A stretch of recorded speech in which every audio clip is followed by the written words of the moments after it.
everyone, welcome back, or welcome if you've never been here before. Today I'm rereading The Viscount Who Loved Me, and I mean today because this is gonna be a 24-hour reading vlog. I'm pretty sure I'm gonna get through it even though I have work.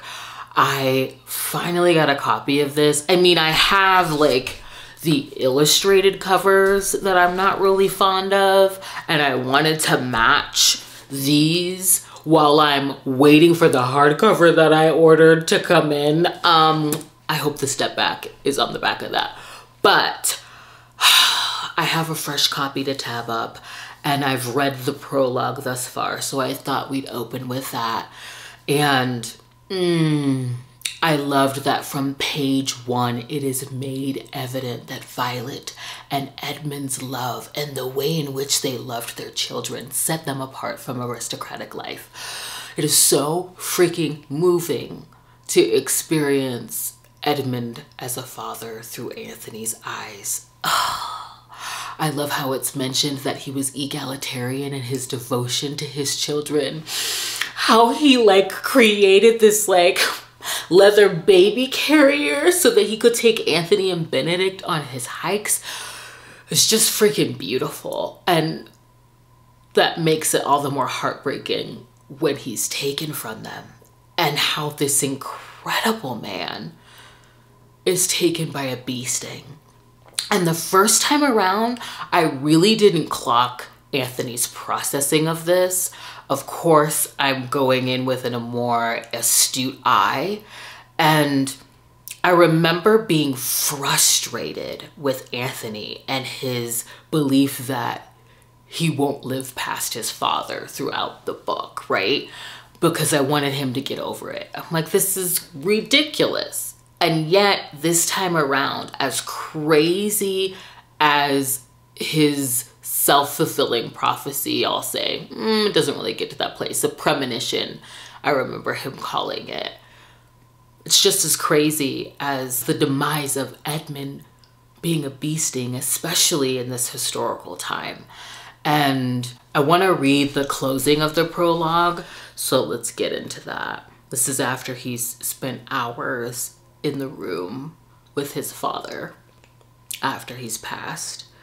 And it says, when he left the room, he left with a new vision of his own life and new knowledge about his own mortality. Edmund Bridgerton had died at the age of 38, and Anthony simply couldn't imagine ever surpassing his father in any way, even in years. This is the catalyst moment for his debilitating belief that he feeds. It is like the anchor for all of his decisions after that, especially when it comes to love. So I'm excited to get into this. I will take you along with me throughout my day, and I'll be back when I have more thoughts. Bye.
So I just made it to work and I need to apologize in advance. I'm in the parking lot. There might be people walking by. There might be alarms literally going off.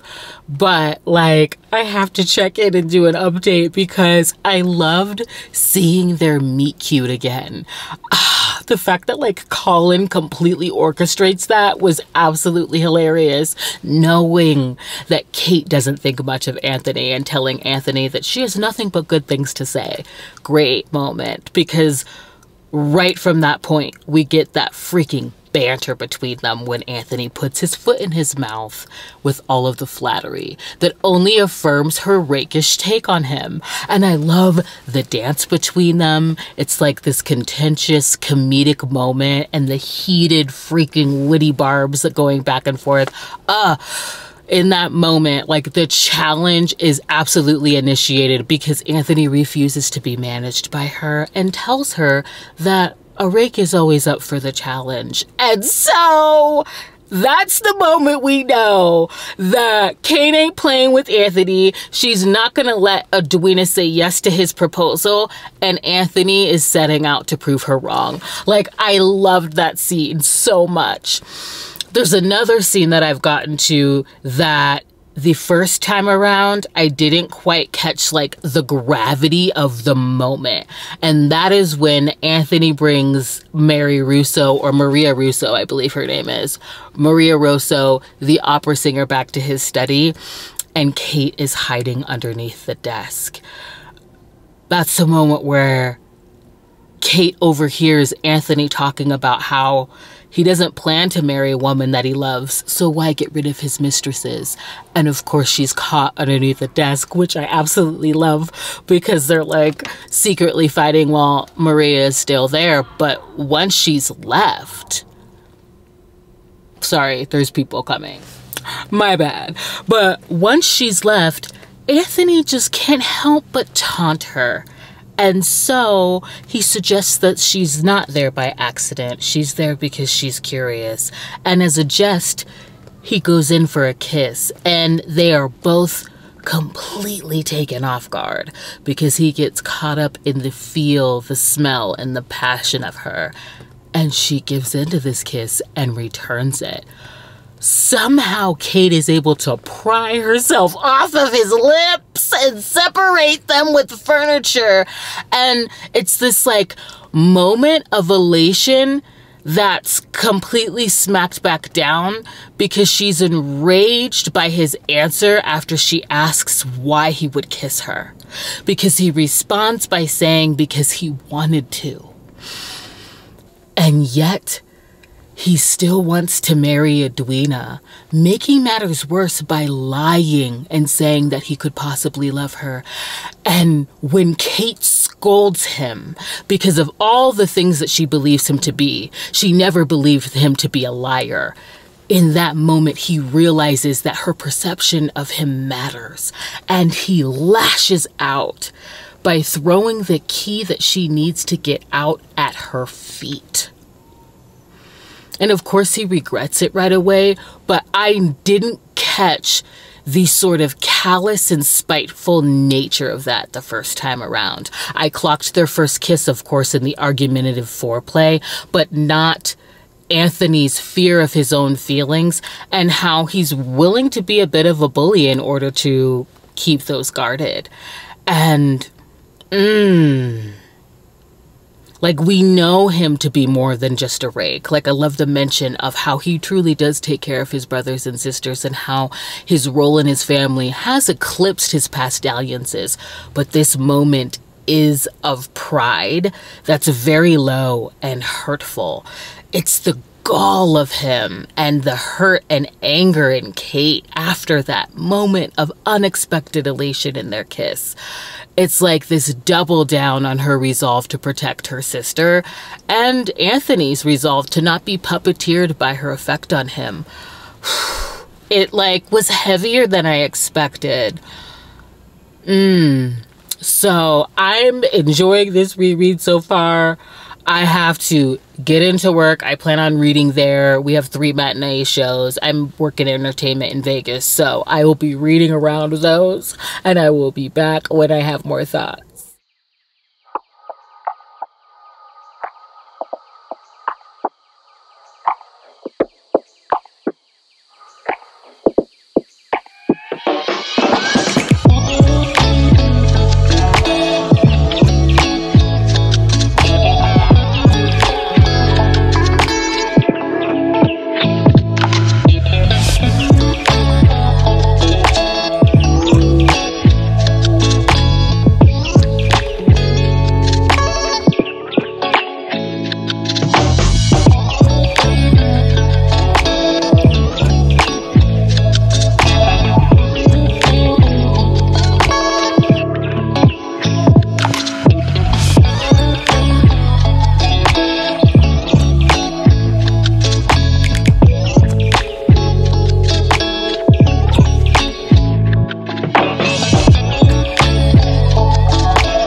I secured the bag at work, and I have a lot of thoughts because I finished the house party. I love a house party in the countryside in a historical. The unity of space and time, having all of the characters in one setting. And I love how here it's in Aubrey Hall, or at Aubrey Hall, because it harbors so many memories of Edmund for the family. And that really served as great breeding ground for the progression between Kate and Anthony. The shift from contention to appreciation, and I absolutely love the progression of events at this party. I did enjoy how this sort of opens. There's a moment where Anthony is reminiscing and he is staring at the portrait of his father. And what he says, I'm gonna read it because why not? We are here. I just love how he characterizes his father's achievements. Okay, he says, "Oh, Father," Anthony whispered, looking up at the portrait of Edmund that hung over the fireplace. "How on earth will I ever live up to your achievements?" And surely that had to have been Edmund Bridgerton's greatest achievement, presiding over a family filled with love and laughter and everything that was so often absent from aristocratic life. I just love that it's not their fortune or their power or business. His greatest achievement is his family. That's what Anthony admires. And that's really what I love about this series. It's the wholesome, gleeful devotion between them. All of those familial moments is why I fell in love with this series. And so I just thought that that was beautiful. And of course, here we get the Pall Mall scene. And this time I really clocked how Kate's competitive nature just nestles down real nice with the Bridgertons. And it is Edwina that is staring at them in utter horror as all of this is going down. I love the Pall Mall scene. It's freaking everything. And like, even that sort of like sisterly moment between Daphne and Kate was really sweet as well. And I like how we get her sort of compatibility with his siblings prior to a moment that we get with Kate and Penelope. I love Penelope's character. And like, one of the things I clocked at the beginning of this book is how Kate has an admiration for Lady Whistledown. You know, she actually notes how her assessments are pretty accurate, and had she known her in real life, that they would be friends. And so when we get this like moment of kinship between Kate and Penelope, it isn't just acquaintances. I really appreciated that. And I'm gonna read a quote from that as well, because I like how like Julia aligns them in this way. Kate says this about Penelope. I don't know if you can see me. I'll put some more light on. She says, she felt a certain kinship with this girl, even though Penelope was nearly 3 years younger. Both of them knew the singular feeling of not being the most popular girl in the room. Knew the exact expression you put on your face when you weren't asked to dance, but you wanted to look as if you didn't care. Oh, that feeling of being unseen and conventional beauty trumping all else, when they are both characters that have so much to offer that is far more enriching. And for her to align herself with Penelope just before Anthony saves her from Cressida, publicly and gleefully throwing salt on that wound, was just so gratifying, because that is the moment where Kate softens to Anthony. She calls him a freaking hero, and she starts second-guessing her assessment about him. Yeah, we're gonna read it because I just love how Julia freaking notes this. Let's see. Oh, that's further on. We'll get to that. Give me a moment to find it. I have this extensive tapping system, and yet we're fumbling the ball. I'm gonna have to give you a cut here. Okay, I found it. I love when she says, and while she wasn't quite ready to relinquish her opinion that he was a rake and a rogue, she was starting to realize that he might be all that and something else as well. Something good.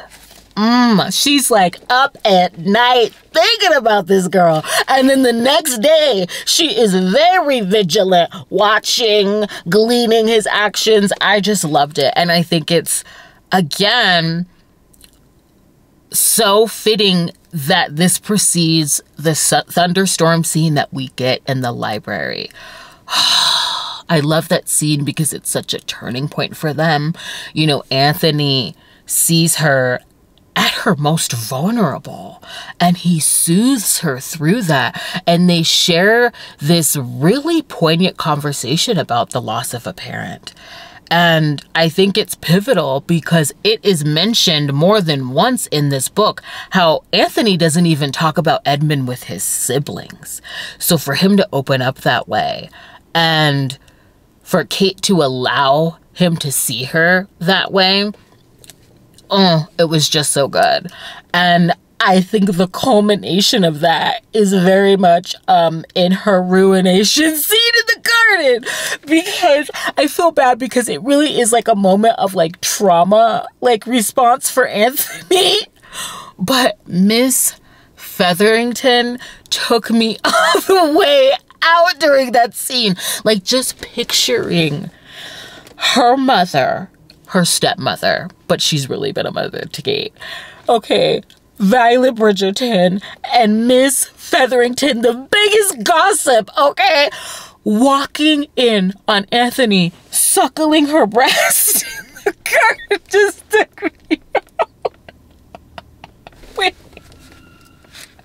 What does Portia say? Portia was too much, okay? Because she's the one that's insisting that Anthony has to marry her now. And Kate's like, what? The word ripped from Kate's throat. You must be mad. I must be the only sensible one in this garden is what I must be. Miss Featherington said officially, Lud girl. He had his mouth on your bubbies and we all saw it.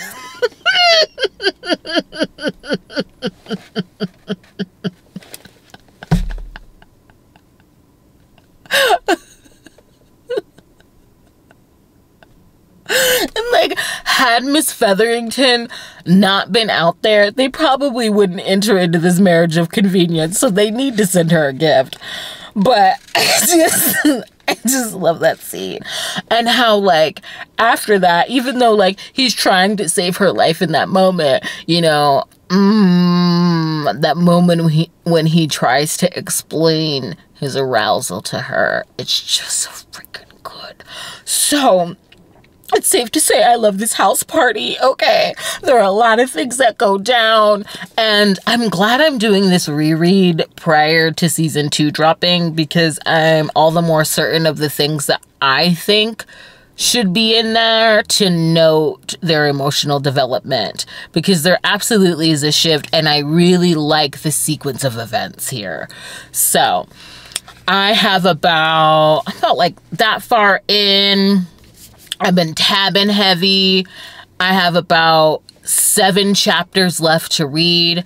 I am at the Bellagio right now, which is probably why it's been so quiet in the background. I have a little tradition of always coming to visit the conservatory and the botanical gardens here. They just like transitioned from Lunar New Year to spring, and I cannot wait to see it. And I have a spot that I love to read here that's far away from the casino. It's quiet, okay? It just makes me feel like Belle from Beauty and the Beast. The curtains, the decor, it's a moment. And like, it's kind of become a routine of mine to like come here and just kind of decompress after work, which which can be like really chaotic. So I'm sure you don't want to hear all that. Someone's probably yelling, we're here for the books. So I will be back with an update. If I don't finish this here, I'll probably like have a few chapters to get to, but I'll be sure to update you on whatever happens. See you soon.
Look what they're playing. It's only copyright if it's 30 seconds, right? So beautiful.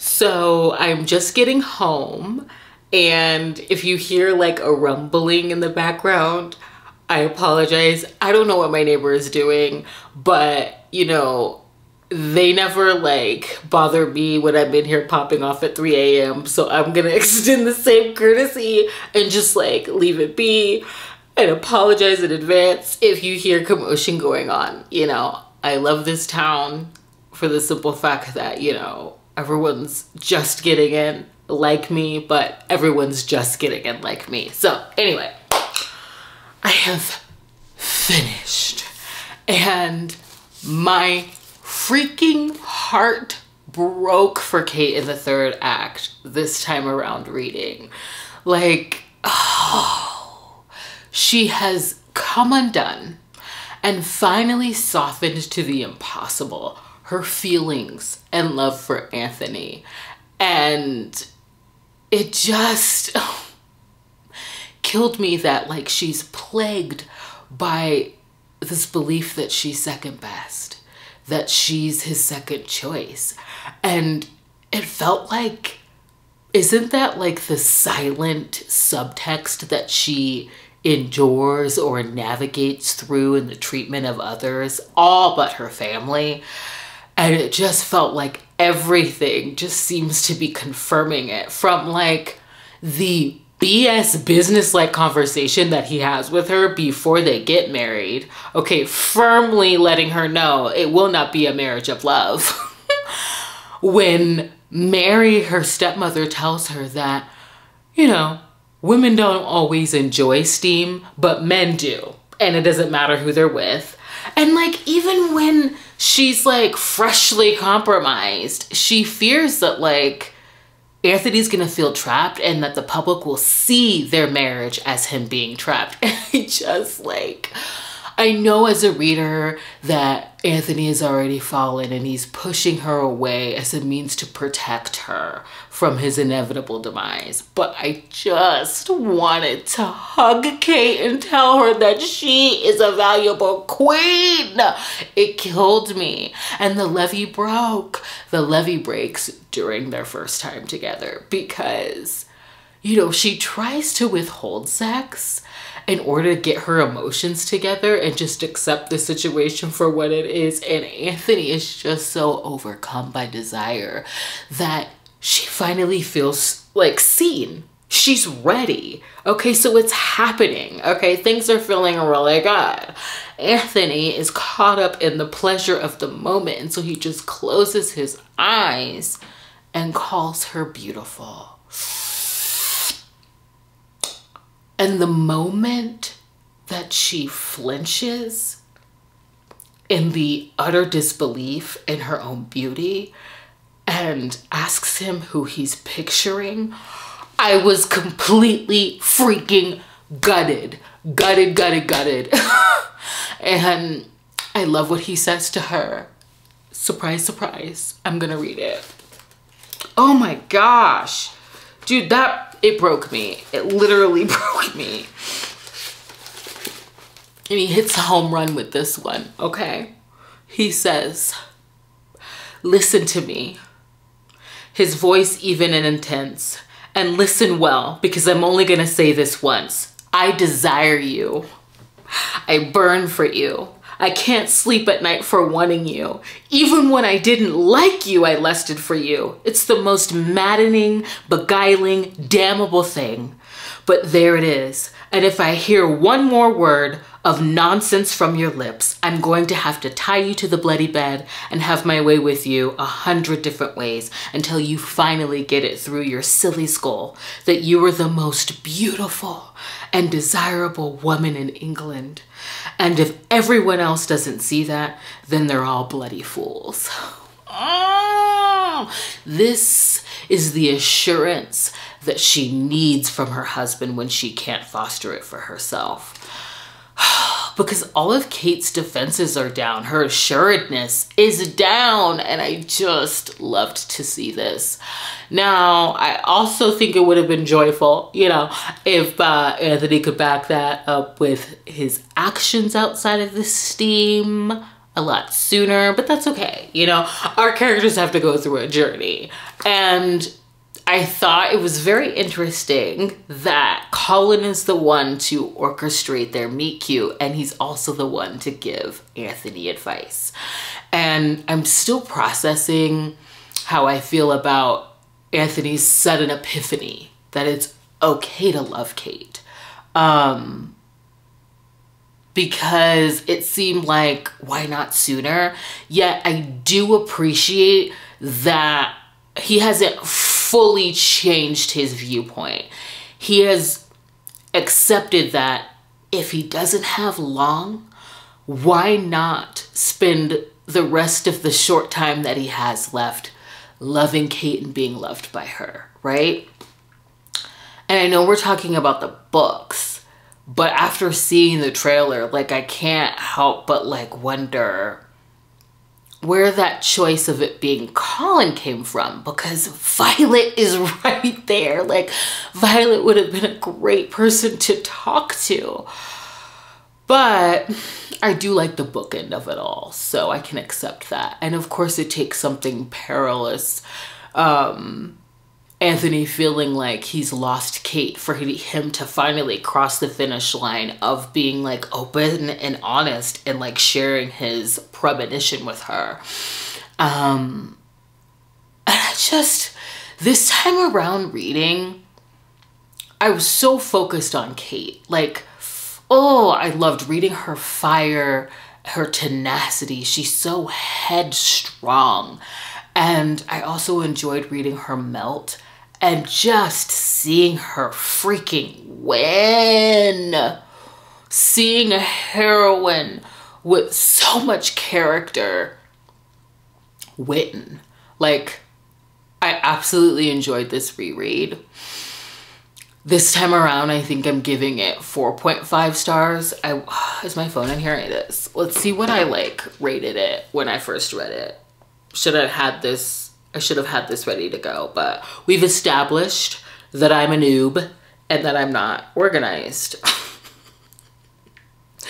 Okay, yeah, I rated it a 4 the first time around, so I've bumped it up a little bit. And I'm really happy that I read it before the release of Bridgerton season 2. I'm very clear on what I would like to see. I will do a video on the scenes that I want to see in this next season. But I want to thank you for joining me in a very typical day for me of like reading through work. Anyway, I'm sorry, I'll stop rambling. Thank you for joining me. Please consider subscribing, and I hope to see you in the next one. Bye.